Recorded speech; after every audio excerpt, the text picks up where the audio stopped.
Assalamu alaikum. This lecture is all about the difference between Freud and Lacan's perception about psychoanalytical theory. Let me define what is the difference between both. According to Sigmund Freud, sex comes first and attachment afterward, while according to Jacques Lacan, affection comes first and sex afterward. According to Sigmund Freud, sexual relationships are the major components of human health and happiness, while according to Jacques Lacan, it needs but not necessarily.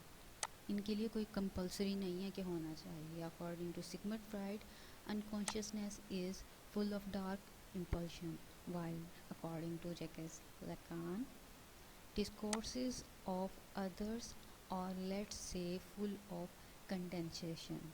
This is all about the difference between both, or perception of Sigmund Freud and Jacques Lacan about the psychoanalytical theory. Thank you so much for watching this video.